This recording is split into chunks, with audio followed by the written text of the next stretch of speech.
할렐루야. 하나님의 은혜와 축복하심이 가득한 오늘 이 시간 되길 소망합니다.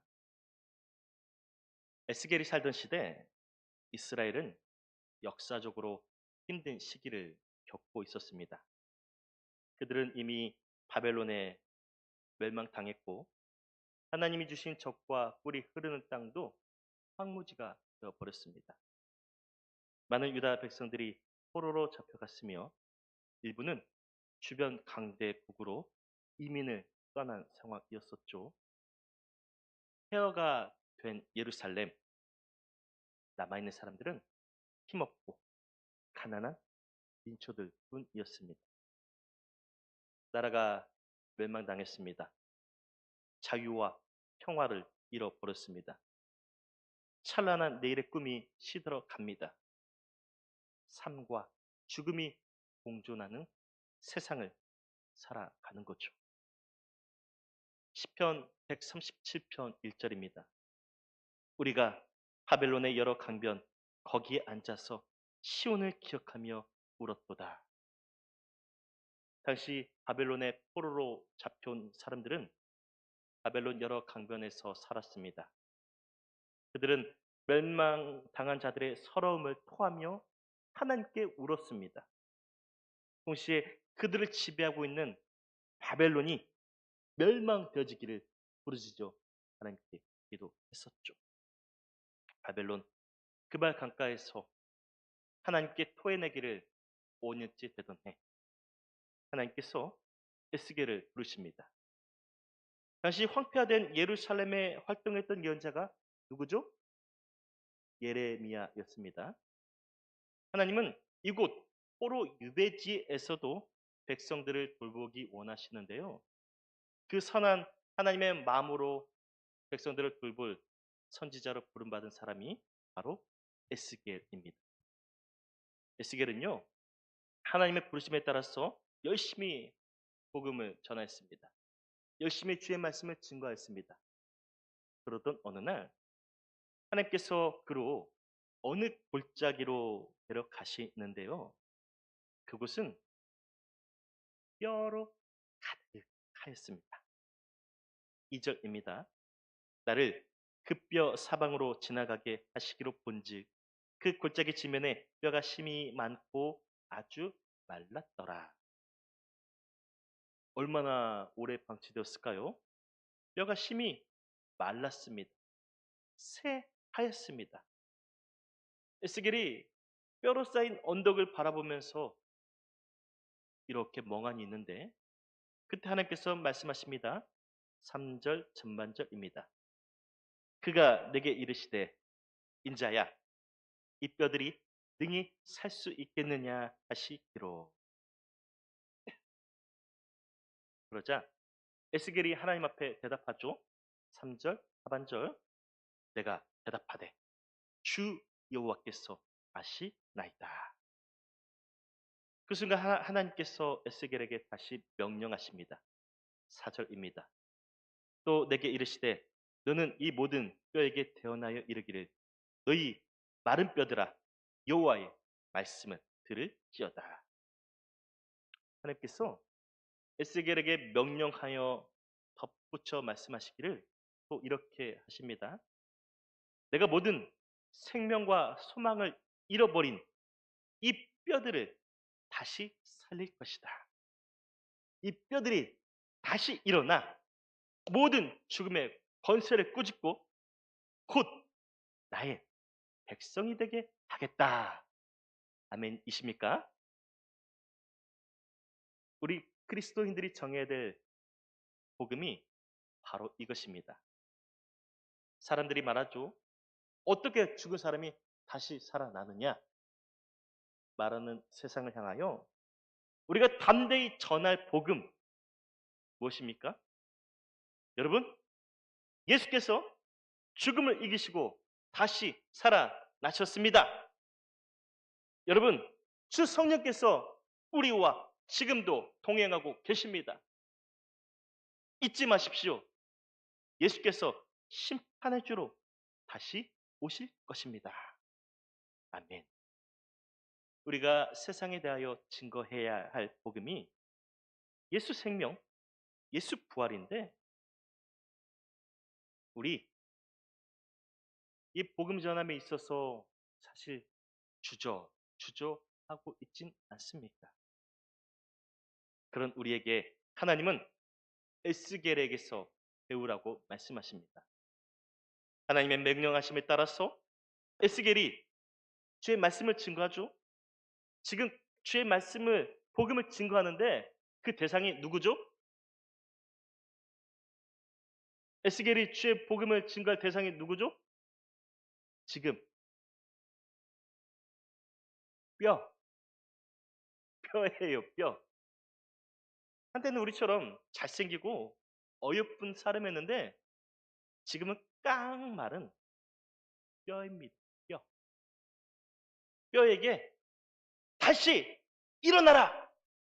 명하라뇨.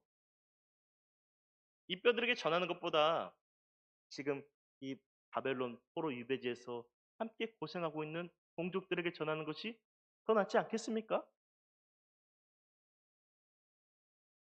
에스겔은 그런 우리의 생각과 다르게 하나님의 말씀에 순종합니다. 그는 고민할 것도 없이 뼈들에게 증거하는데요. 7절 전반절입니다. 이에 내가 명령을 따라 대언하니. 아멘. 에스겔이 하나님의 명령에 따라 대언합니다. 마른 뼈들아 일어나라. 하나님께서 너를 살리기를 원하신다. 지친 영혼아 일어나라. 하나님께서 나의 힘이 되어 주신다. 상처받은 인간이여 일어나라. 하나님께서 우리를 치료하여 주신다. 쇠당하고 억압당한 사람이여 일어나라. 하나님께서 모든 호소를 들으신다. 가난하고 약한 자들이여 일어나라. 하나님께서 너를 부욕해 하실 것이다.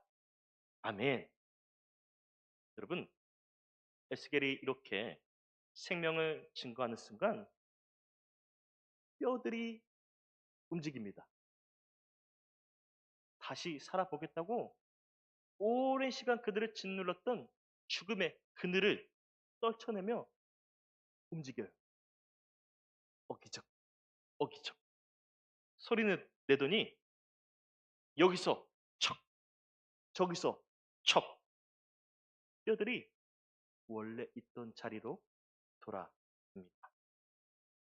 또 힘줄이 뻗치고 살이 오르고 그 위에 살갗이 덮여 있는데요.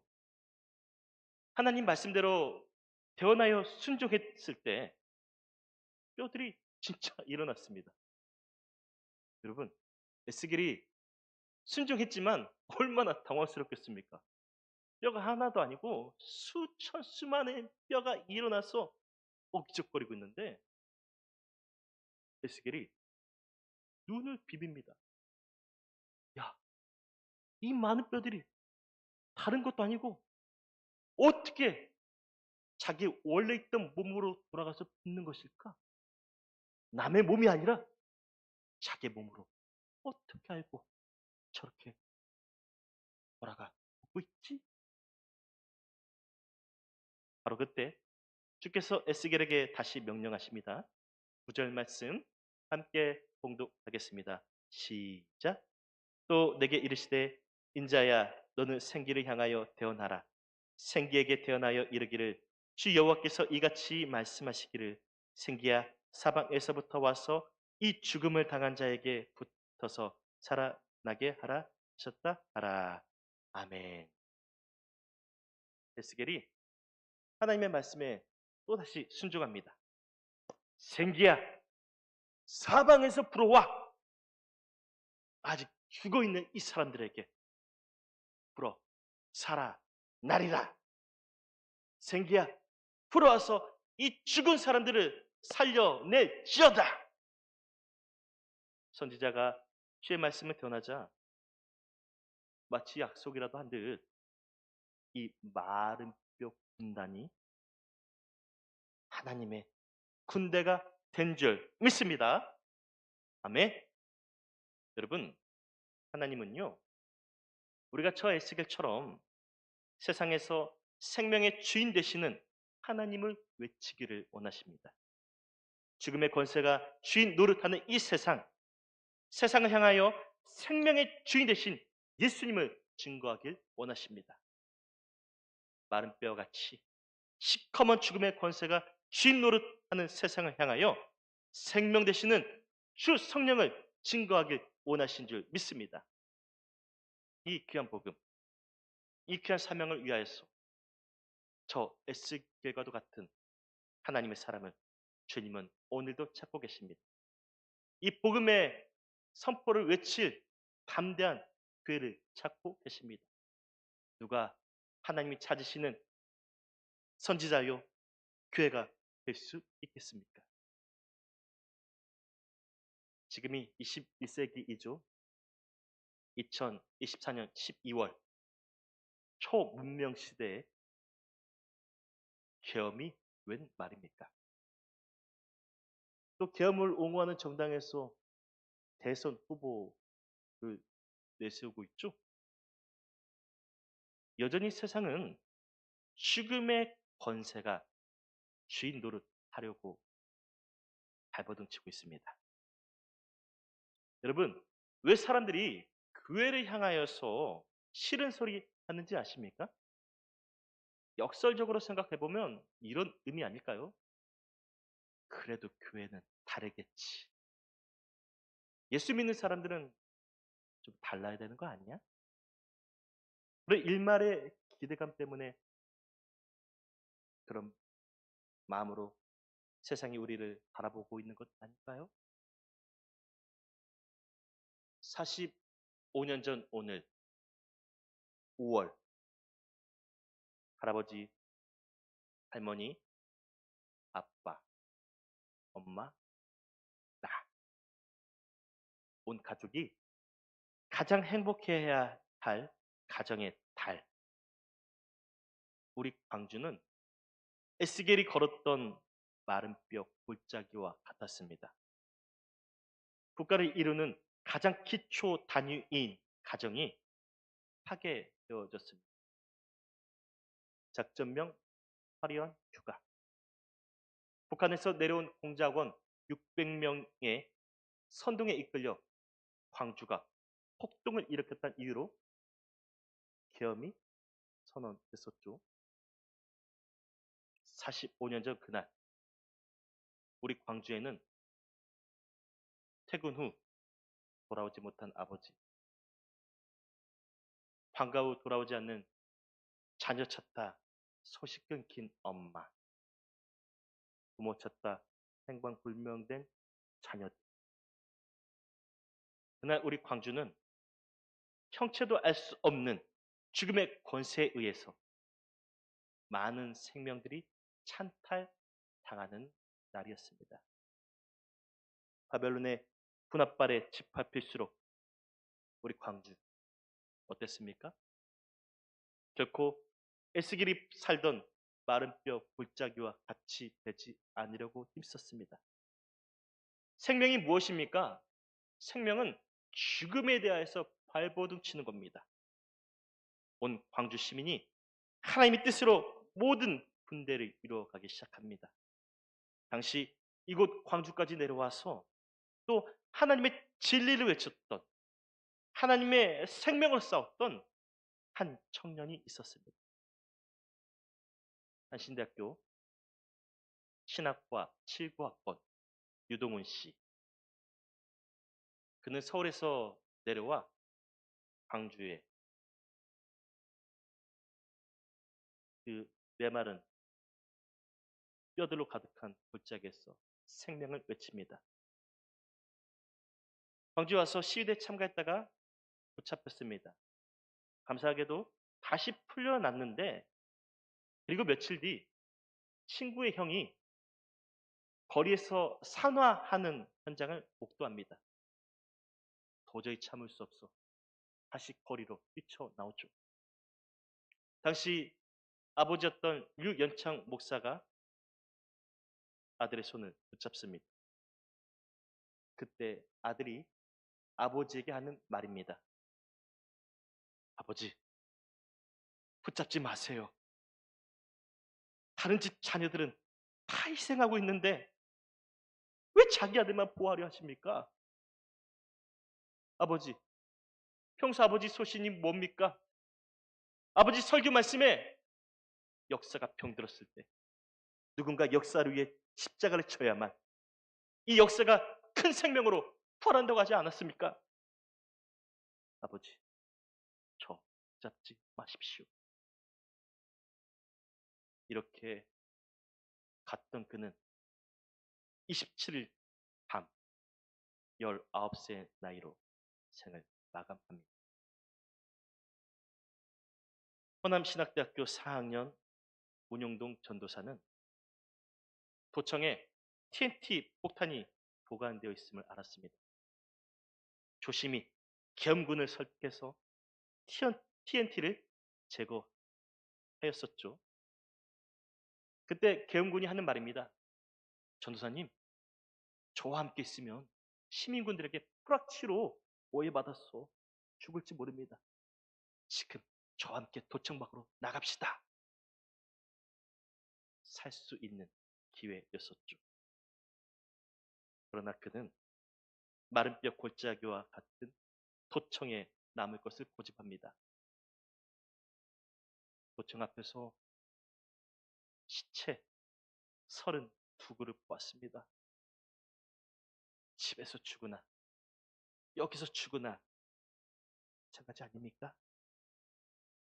제가 죽으면 태극기로 덮어주세요. 이것이 그가 남긴 마지막 말이었습니다. 우리 윤기석 목사님, 전 씨와 육사 동기셨었죠.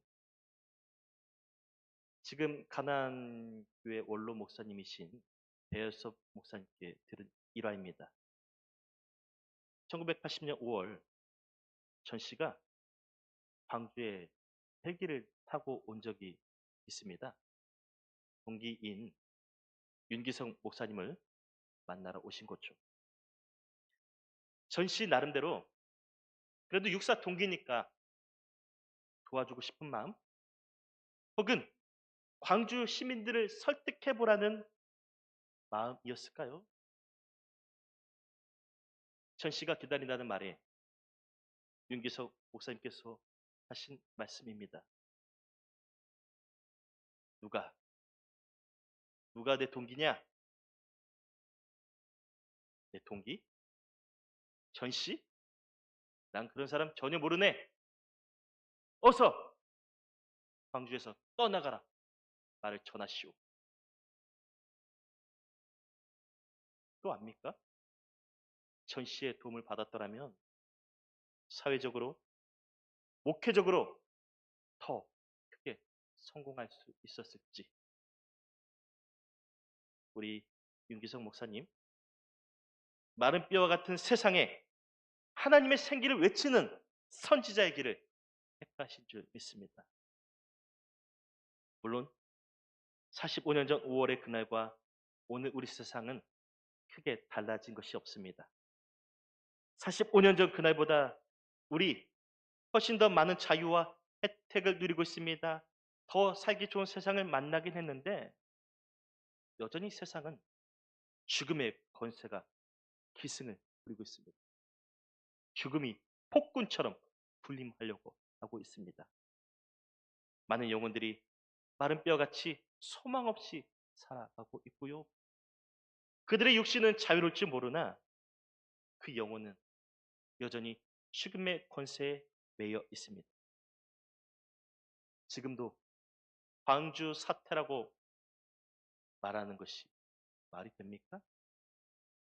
이 어둡고 괴로운 세상, 하나님은 또 다른 에스겔을 찾고 계십니다. 바라기는 저와 여러분이 하나님께서 찾으시는 에스겔이 될 수 있기를 바랍니다. 적어도 우리가 그리스도인이라면, 교회가 구원의 방주라면 세상을 향하여서 하나님의 생기를 선포해야 되지 않겠습니까? 하나님의 사람으로서 삶의 품격은 있어도 격 없이 세상을 섬기고 사랑해야 되지 않겠습니까? 그런데 그리스도인들 어줍지 않은 율법적인 잣대로 세상을, 죄악 세상을 폄하며 십자가를 내걸고 있습니다. 십자가를 내걸면서 예수 믿으라고 외치고 있습니다. 여러분, 십자가는요, 내세우는 게 아닙니다. 따라해 보실까요? 십자가는 내세우는 것이 아니다. 십자가는 짊어지는 것이다. 여러분, 에스겔은요, 귀족 출신입니다. 당시 바벨론은 귀족과 왕족들은 그에 걸맞는 예우를 해 주었습니다. 따라서 에스겔은 얼마든지 귀족 출신으로서 쉽고 편안한 길을 걸을 수 있었는데, 그가 어땠습니까? 유다 민중들과 같이 먹고 마시며 삶으로 십자가를 짊어지고 하나님을 예배하였습니다. 마른 뼈와도 같은 포로 유배지를 주님의 말씀으로 세워나간 선지자, 그가 바로 에스겔이었습니다. 바라기는 우리가 이 시대 에스겔과도 같은 참 선지자가 될 수 있길 원합니다. 비록 우리 몸이 세월이 흐를수록 마른 뼈같이 뻣뻣해져 갈지라도 하나님의 영으로 충만할 수 있는 저와 여러분들 될 수 있기를 바랍니다. 삶이 더욱 유연해져 더 신앙으로, 삶으로 세상을 향하여 주의 생기를 증거할 수 있는 저와 여러분들 될 수 있기를 바랍니다. 그러기 위해서는 1차적으로 내가 살아야 됩니다. 내가 주 안에서 반드시 세워져야 됩니다. 내가 주 안에서 예수의 영으로 가득 차야 될 줄 믿습니다. 그러므로 나를 향해 외치십시오. 내 안에 있는 질병 문제 주저앉지 말고 일어설지어다. 물질과 사람 문제 주저앉지 말고 일어설지어다. 일어서서 생명으로 살아나는 저와 여러분들 될 수 있기를 소망합니다. 그 순간 여러분 인생에서 특별한 소리가 들려질 겁니다. 뼈들이 움직이는 소리. 어기적, 어기적, 척, 척. 새살이 돋아난 소리. 사르륵. 생명이 일어나는 소리.